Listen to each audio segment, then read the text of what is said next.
महाराष्ट्रात सहकाराचं जाळं हे खूप मोठं आहे आणि सहकार क्षेत्रामध्ये क्रिकेट प्रीमियर लीग आणण्याचा एक नवा प्रयोग सोलापूरच्या भूमीमध्ये होतोय। आपण पाहू शकताय या ठिकाणी सोलापूरमधील दयानंद महाविद्यालयाचं जे ग्राउंड आहे त्या ग्राउंडवरती महाराष्ट्र शुगर क्रिकेट लीगची स्पर्धा जी आहे ती आयोजित करण्यात आलेली आहे। खरं तर यामध्ये पश्चिम महाराष्ट्रातील जी सर्व साखर कारखाने असतील, त्या साखर कारखान्यातील संचालक असतील, त्यामध्ये काम करणारे कर्मचारी असतील, या सर्वांसाठीची एक सुवर्ण संधी आहे आणि या सर्वांना सहकार क्षेत्रातील सर्व लोकांना क्रिकेटच्या माध्यमातून एकत्र आणण्याचं काम सुयोग गायकवाड यांनी केलेलं आहे। खरं तर सुयोग गायकवाड स्वतः आपल्या सोबत आहेत। दादा, काय सांगाल? खरं तर महाराष्ट्राला सहकाराची खूप मोठी परंपरा आहे आणि महाराष्ट्राला क्रिकेटची सुद्धा एक वेगळी परंपरा आहे। आपण सहकार आणि क्रिकेट या दोन्हींना एका प्लॅटफॉर्म वरती आणून ठेवलेला आहे। काय संकल्प होता, काय सांगाल?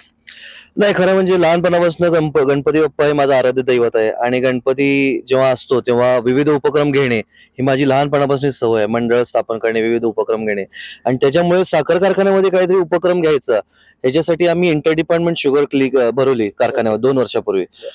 आता isakal.com आहे देशातील नंबर 1 ची मराठी न्यूज वेबसाईट। प्रत्येक अपडेटसाठी isakal.com ला नक्की भेट द्या। आणि तिथे मला दिसलं, आम्ही असं ठरलं होतं की बाबा एक स्पोर्ट्स होऊन जाईल, एक छोटासा सगळ्यांना आनंद मिळेल, पण तिथे आम्हाला दिसलं की बाबा हे शेतकऱ्याची मुलं कामगार ही इतक्या छान पद्धतीने क्रिकेट खेळतात, त्याच्यामुळे फक्त त्यांना लहानपणापासून एक स्टेज नाही मिळालं। त्याच्यामुळे मग ही संकल्पना आली की बाबा आपल्या कारखान्यात एवढे चांगले कामगार आहेत तर बाकीच्या कारखान्यामध्ये पण असतील आणि नशिबानं सोलापूर जिल्ह्यामध्ये 37-38 कारखाने आहेत। त्याच्यामुळे मग मी सर्व कारखान्यांना म्हणलं की आपण एकत्र येऊयात आणि क्रिकेट टुर्नामेंट आयोजित करूयात आणि त्याच्यातून मग ही संकल्पना जागी झाली। साधारण किती संघांनी यामध्ये सहभाग नोंदवलेला आहे? कशा पद्धतीचं स्वरूप असणार आहे या संपूर्ण प्रीमियर लीगचं? तर ह्याच्यामध्ये 20 संघांनी सहभाग आलेले, 20 जे कारखाने आहेत जिल्ह्यातले त्यांनी सगळ्यांनी याच्यामध्ये सहभाग नोंदवलेला आहे आणि सध्याला पहिली फेरी झालेली आहे। 20 संघांपैकी 10 संघ आता दुसऱ्या फेरीत जाणार आहेत आणि भरपूर जोश सर्व कामगारांमध्ये आहे, दिसतो आहे आम्हाला आणि जाणवत आहे। आणि हेच नाही तर सोलापूर जिल्ह्याच्या बाहेरचे पण काही कारखान्याने आम्हाला अप्रोच केला होता, पण त्यांच्यासाठी आम्ही म्हणलं की एवढं आमचं मॅनेजमेंट नव्हतं त्यावेळी, पण पुढच्या वर्षी नक्कीच आम्ही त्याच्यामध्ये प्रयत्न करणार आहोत आणि सर्व महाराष्ट्रातल्या साखर कारखान्यांना आम्ही त्याच्यामध्ये आमंत्रण करणार आहोत। खरं तर उद्घाटन सोहळा खूपच भव्य दिव्य झाला, आम्ही तो पाहिला।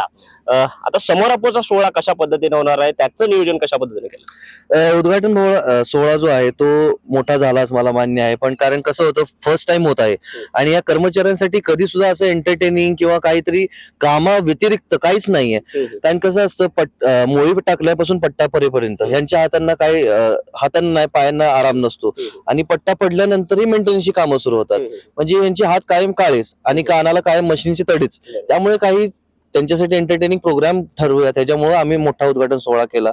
आता जी एंडिंग सेरेमनी असेल, जे विनर सेरेमनी असेल, त्याच्यामध्ये सुद्धा आम्ही प्रयत्न करतोय की तो पण मोठा व्हावा, पण त्यावेळी किती लोक तिथे उपस्थित असतील किंवा किती संघ तिथे उपस्थित असतील त्याच्या हिशोबाने त्या सोहळ्याचं आम्ही नियोजन करणार आहोत। खरं तर सध्या हा सोलापूर जिल्हा पुरता मर्यादित किंवा पश्चिम महाराष्ट्राचा आपण म्हणू शकतो। येणाऱ्या काळामध्ये या प्रीमियर लीगचं स्वरूप कुठं पाहताय तुम्ही, कशा पद्धतीनं? नाही, जसं मला भरपूर कारखान्यांची आणि मोठमोठ्या अधिकाऱ्यांचे मला फोन आलेले आहेत की आमचाही साखर कारखाना ह्याच्यामध्ये सहभागी व्हायचं होतं, पण तुमची लोक पोहोचली नाहीत, तर माध्यमातर्फे मी त्यांना माफी मागू इच्छितो, कारण आमचं तेवढं नियोजन नव्हतंच। एक छोटी संकल्पना होती आलेली आणि त्याला एवढं मोठं स्वरूप आलेलं आहे। त्याच्यामुळेच आम्ही पण प्रॉमिस हे करू शकतो की पुढच्या वर्षी जेव्हा आम्ही हे टुर्नामेंट आयोजित करू तेव्हा जे आपल्या महाराष्ट्रामध्ये 210-220 कारखाने आहेत त्या सर्व कारखान्यांना आम्ही, मग त्याच्यामध्ये सहकार असू दे, प्रायव्हेट असू दे किंवा कसल्याही प्रकारचे असू दे, त्या सर्व कारखान्यांना आम्ही निमंत्रण देणार आहोत आणि त्या सर्व कारखान्याची टीम त्याच्यामध्ये सहभागी होतील। धन्यवाद। तर आपण बघू शकतोय हा अतिशय अभिनव असा उपक्रम आहे आणि क्रिकेटचा थरार जो आहे तो सहकार क्षेत्रातील जे कर्मचारी आहेत त्यांना सुद्धा आपल्याला या ठिकाणी अनुभवायला मिळतोय। खरं तर उद्घाटन सोहळा हा भव्य दिव्य झाला होता आणि आता समारोपाचा सोहळा सुद्धा त्याच थाटाचा होईल अशा पद्धतीचा विश्वास या प्रमुखांनी आपल्यासोबत बोलताना केलेला आहे। त्यामुळे सहकार क्षेत्राला, महाराष्ट्रातल्या सहकार क्षेत्राला क्रिकेट प्रीमियर लीगची जोड मिळाल्यानंतर काय वेगळा संगम अनुभवायला मिळतो हे आपण या दृश्यांच्या माध्यमातून पाहिल्याचं चित्र आपल्याला इथं दिसून येत आहे। कॅमेरामन अनिल कांबळेचा विश्वभूषण लिमाय, साम टीव्ही न्यूज, सोलापूर। देश विदेशातील प्रत्येक घडामोडींचे लाईव्ह अपडेट मिळवण्यासाठी आता साम टीव्हीच्या सर्व सोशल मीडिया प्लॅटफॉर्मला लाईक, फॉलो आणि सबस्क्राईब करा। तसंच सर्व नोटिफिकेशनसाठी बेल आयकॉन प्रेस करायला विसरू नका.